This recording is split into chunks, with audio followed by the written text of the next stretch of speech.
wabarakatuh.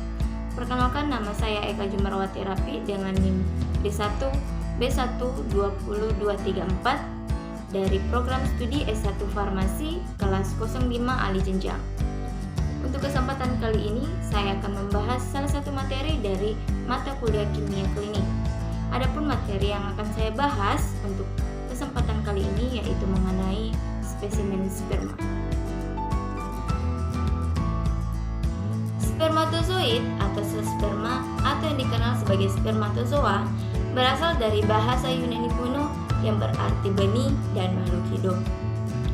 Sel sperma manusia adalah sel sistem reproduksi utama dari laki-laki yang berbentuk mikron. Sel sperma pertama kali diteliti oleh seorang murid yang bernama Anthony van Leeuwenhoek pada tahun 1677. Sperma ini berbentuk seperti kecebong dan terbagi menjadi 3 bagian, yaitu kepala, kemudian bagian tengah, dan terakhir adalah bagian ekor. Kepala sel sperma berbentuk lonjong, agak gepeng dan berisi inti, atau yang dapat kita sebut dengan nukleus. Kemudian pada bagian tengah atau bagian lehernya itu berfungsi untuk menghubungkan antara bagian kepala dan bagian ekor dari sel sperma. Sedangkan bagian ekor dari sel sperma berfungsi untuk bergerak atau berfungsi sebagai alat gerak untuk maju ke sel induk atau ke sel ovum. Adapun ukuran dari satu sel sperma yaitu panjang dan lebar kepala dari sel sperma kurang lebih dari 5 kali 3 mikron. Sedangkan panjang keseluruhan tubuhnya dari kepala hingga ekor adalah 50 mikron. Jumlah sperma normal seorang pria setelah melakukan ejakulasi adalah lebih dari 60 juta per mililiter. Namun, menurut World Health Organization atau WHO, pria yang menghasilkan sperma 20 juta per mililiter masih dianggap normal selagi tidak kurang dari angka tersebut. Karena jika kurang dari angka tersebut, sperma pria tersebut termasuk abnormal. Sekarang kita akan membahas lebih lanjut mengenai materi utama kita, yaitu pemeriksaan spesimen sperma. Namun, sebelum membahas lebih lanjut tentang spesimen sperma, kita harus mengetahui terlebih dahulu apa sih yang dimaksud dengan spesimen atau apa yang dimaksud dengan pemeriksaan spesimen.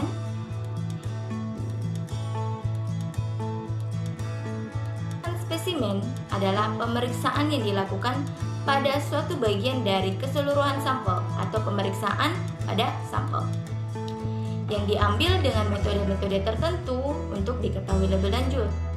Nah, apa saja metodenya, apa saja tujuannya? Nanti kita akan bahas ke video selanjutnya atau materi selanjutnya. Untuk pemeriksaan sperma. Pemeriksaan sperma adalah pemeriksaan yang dilakukan untuk mengukur jumlah serta kualitas sperma dari seorang pria. Pemeriksaan sperma ini bertujuan untuk mendapatkan informasi objektif mengenai kualitas dan kuantitas semen yang merupakan bagian terpenting dalam mendiagnosis infertilitas pada pria.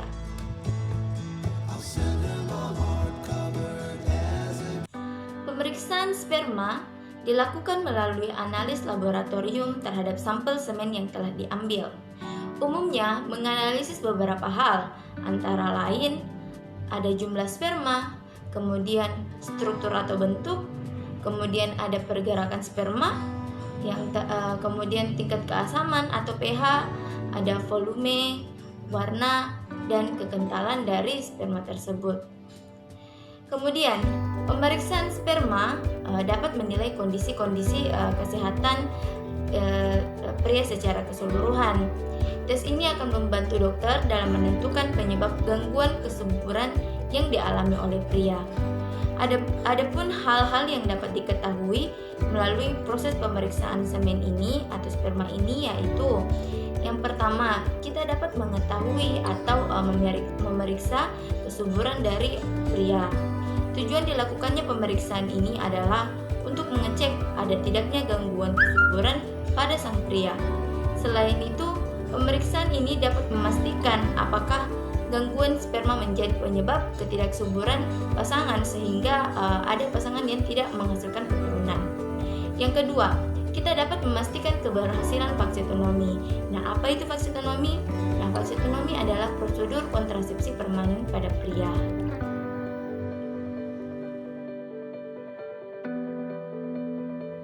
Bagaimana cara penanganan dan pengambilan sampel sperma? Nah, salah satu cara untuk mengumpulkan sampel sperma adalah melalui proses masturbasi atau onani.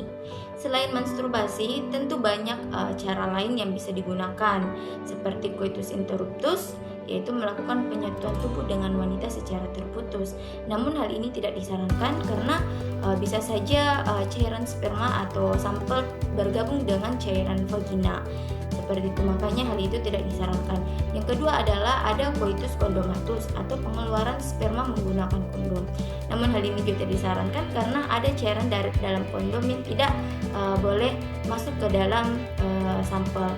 Maka dari itu hal yang paling aman dilakukan untuk pengambilan sampel sperma adalah dengan cara onani atau masturbasi.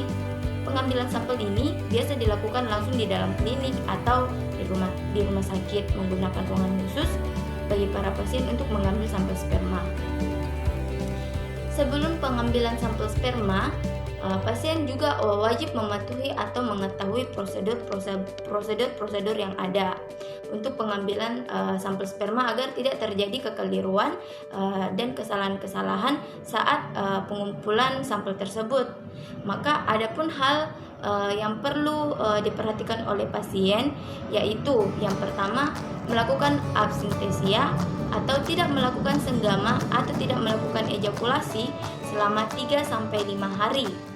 Nah, paling lama untuk menurut WHO adalah selama 7 hari. Kedua, pengeluaran ejakulat sebaiknya dilakukan pada pagi hari dan harus dikeluarkan di laboratorium. Namun, seperti yang saya katakan tadi, ada juga pasien yang tidak bisa melakukan pengeluaran di rumah sakit. Nah, jika tidak bisa, maka sampel itu harus tiba di dalam laboratorium paling lambat 2 jam setelah proses ejakulasi. Yang ketiga yaitu ejakulat ditampung dalam wadah atau botol gelas bermuat besar yang bersih dan steril. Nah, untuk ukurannya sendiri yaitu sekitar 20-50 ml dan usahakan saat pengambilan sampel itu tidak ada sampel yang tumpah. Kemudian yang keempat, ingatkan pasien untuk mencatat waktu pengeluaran air mani. Setelah itu langsung diserahkan pada petugas laboratorium untuk dilakukan pemeriksaan agar tidak terjadi kekeliruan saat pemeriksaan. Kemudian yang kelima, perlu diperhatikan bahwa untuk menampung sperma kita tidak boleh menggunakan botol plastik yang sembarangan atau yang tidak steril. Kita juga tidak boleh menggunakan kondom karena ada cairan kondom yang tidak boleh terdeteksi pada saat dilakukan pemeriksaan karena akan mengganggu hasil dari sampel tersebut. Kemudian jangan lupa memberi nama, tanggal, dan waktu pengambilan sampel pada wadah agar tidak terjadi kekeliruan. Nah, seperti pada gambar ini, pasien harus diberikan wadah yang memiliki identitasnya. Kemudian yang terakhir adalah sediaan harus dilindungi pada suhu ekstrim selama pengangkutan ke laboratorium. Nah, suhu yang harus digunakan yaitu berkisar antara 20 sampai 40 derajat Celcius.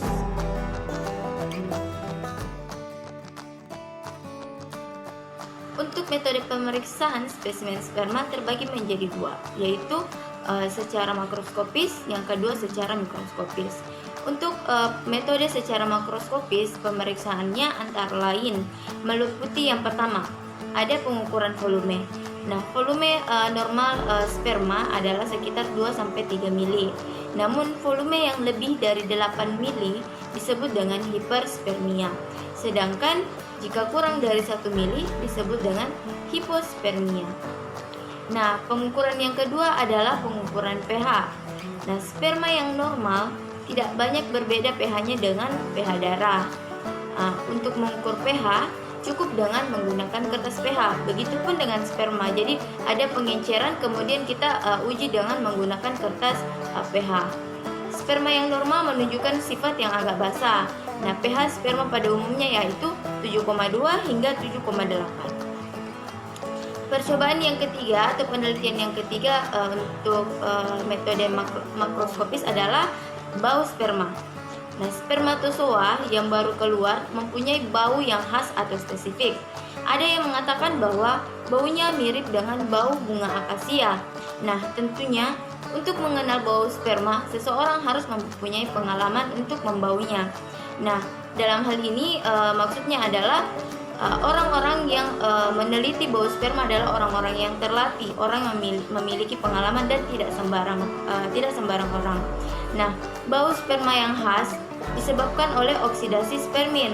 Nah, spermin itu merupakan suatu poliamin alifatik yang dikeluarkan oleh kelenjar prostat. Namun, bau yang dihasilkan jika sperma kita mengalami infeksi, yaitu yang pertama, dia akan berbau busuk dan berbau amis. Nah, secara biokimia, sperma mempunyai bau seperti klor atau kapuri. Untuk percobaan yang keempat atau penelitian yang keempat adalah warna sperma untuk secara makroskopis. Nah, memeriksa warna sperma sekaligus memeriksa kekeruhan. Nah, sperma yang normal biasanya berwarna putih keruh seperti air kanji, kadang agak keabu-abuan. Adanya leukosit yang disebabkan oleh infeksi Tractus genitalia dapat menyebabkan warna sperma menjadi putih kekuningan. Adanya pendarahan juga menyebabkan sperma berwarna kemerahan. Selanjutnya yaitu penelitian viskositas atau kekentalan dari sperma. Secara subjektif, dengan menyentuh permukaan sperma dengan pipet atau batang pengaduk, kemudian ditarik, maka membentuk benang dengan panjang 3-5 meter.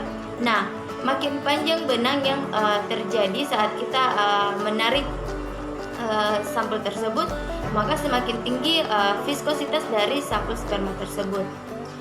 Oke, selanjutnya adalah metode pengujian secara mikroskopis. Nah, untuk pemeriksaan mikroskopis, maka kita akan mengambil satu tetes sperma dengan diameter sekitar 2 hingga 3 mm. Nah, setelah itu akan diletakkan di atas gelas objek yang bersih dan kemudian ditutup dengan gelas penutup. Nah, setelah itu siap diperiksa di bawah pembesaran mikroskop yaitu 100 kali atau 400 hingga 600 kali. Adapun pemeriksaan mikroskopik ini terdiri dari yang pertama ada pengukuran jumlah sperma. Nah, yang kedua ada pengujian atau penelitian tentang pergerakan spermanya. Yang ketiga ada tentang struktur morfologi sperma. Nah, untuk struktur morfologi sperma ini ada yang berbeda-beda tergantung dari kenormalan dan keabnormalan suatu sperma pasien tersebut. Dan yang terakhir adalah ada pemeriksaan morfologi berdasarkan kepala dari spermatozoa tersebut.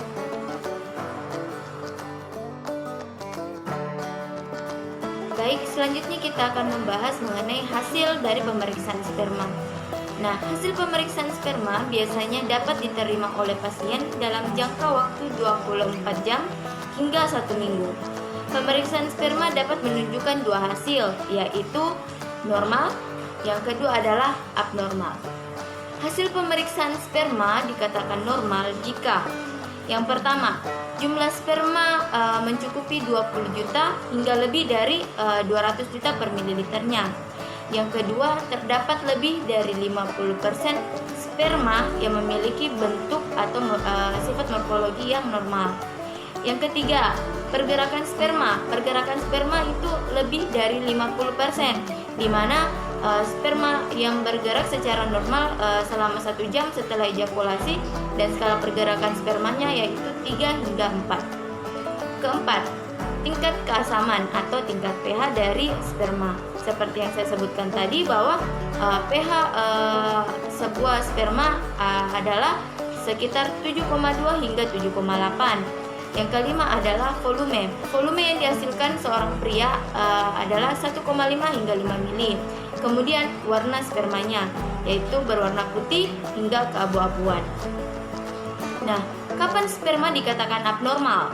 Hasil pemeriksaan sperma dikatakan abnormal jika yang pertama, jumlah spermanya kurang dari 20 juta per mililiter. Yang kedua, bentuk sperma ditemukan kelainan di bagian kepala, di bagian tengah, atau di bagian ekor sperma. Yang ketiga, kurang dari 50% sperma yang tidak bergerak normal selama 1 jam setelah ejakulasi, dan skala pergerakan spermanya adalah 0, berarti sperma tidak bergerak sama sekali. Keempat, tingkat keasaman atau pH. Nah, pH yang dimiliki oleh sperma yang dikatakan abnormal adalah kurang dari 7. Nah, tingkat keasaman ini menunjukkan sampel sperma telah terkontaminasi atau adanya penyumbatan di saluran ejakulasi.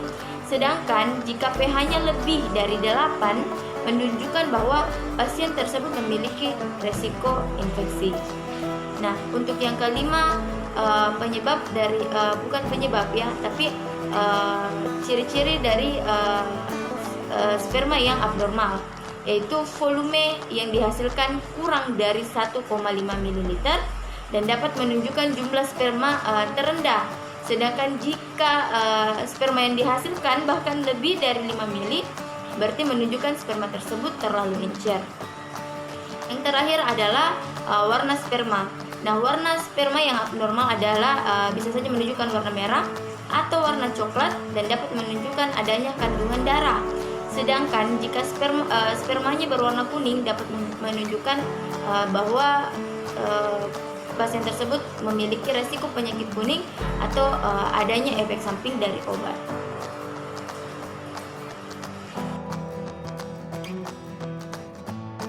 Nah, apa saja kelainan yang dimaksud dalam pemeriksaan sperma? Yang pertama ada leukositospermia atau dikenal juga dengan sebutan biospermia. Nah, kondisi ini terjadi ketika ditemukan banyaknya sel darah putih dalam sperma. Yang kedua ada nekrosospermia. Kondisi ini merupakan kelainan sperma yang dapat mengakibatkan kemandulan, dan ini disebabkan oleh air mani yang mati dan tidak melakukan pergerakan. Artinya tidak ada pergerakan sama sekali. Yang ketiga ada OAT atau oligostenoteratospermia yang merupakan penyebab kemandulan yang paling sering dialami oleh pria. Nah, OAT ini terjadi ketika jumlah, pergerakan, dan bentuk spermanya itu tidak normal. Nah, selanjutnya ada teratospermia. Penyakit ini atau kelainan ini disebabkan karena adanya masalah genetik. Kondisi ini terjadi ketika bentuk sperma ada yang tidak normal. Selanjutnya ada astenospermia. Nah, hal ini merupakan abnormalitas sperma yang terjadi saat pergerakannya atau motilitasnya tidak normal. Selanjutnya ada oligosospermia. Kondisi ini terjadi ketika jumlah sperma dalam air mani jauh lebih sedikit dari biasanya. Selanjutnya ada azospermia. Nah, kondisi ini terjadi apabila pada saat hasil pengujian tidak mendapati adanya sperma di dalam air mani. Nah, selanjutnya ada hipospermia. Nah, hipospermia ini merupakan suatu kondisi atau merupakan suatu kelainan dari sperma yang terjadi ketika cairan ejakulasi yang dihasilkan itu kurang dari batas normalnya. Kan biasanya 1,5 mili hingga 5 mili ya. Nah, ini cairan yang dihasilkan kurang dari 1,5 mili. Yang terakhir ada aspermia. Nah, kondisi aspermia itu merupakan kondisi di mana pria sama sekali tidak mengeluarkan air mani dan sperma ketika sedang mengalami ejakulasi. Oke, sekarang selanjutnya bagaimana cara agar pria dapat menjaga kesuburan spermanya? Nah, pasien pria dapat menjaga kesuburan dari spermanya dengan melakukan hal-hal sebagai berikut. Dengan tentunya pasti harus menjaga pola hidup sehat ya. Yang pertama itu bisa mengkonsumsi makanan sehat. Yang kedua, rutin berolahraga. Kemudian menjaga berat badan idealnya. Yang keempat, mengurangi tingkat stres. Kelima, tidak merokok. 6, membatasi diri untuk mengkonsumsi minuman yang keras atau minuman beralkohol. Selanjutnya, menghindari dari paparan racun, dan usahakan saat melewati dari tempat-tempat yang memiliki atau rentan dengan paparan bahan kimia, usahakan untuk menggunakan pelindung atau masker seperti itu. Baik, itulah materi yang sempat saya bawakan pada kali ini. Kita sudah membahas dari awal bagaimana itu sperma, bagaimana itu pemeriksaan spesimen, bahkan kita sudah mengulik mengenai apa itu spesimen sperma. Nah, kita juga sudah membahas apa metode-metode yang digunakan pada saat proses pemeriksaan spesimen sperma, dan apa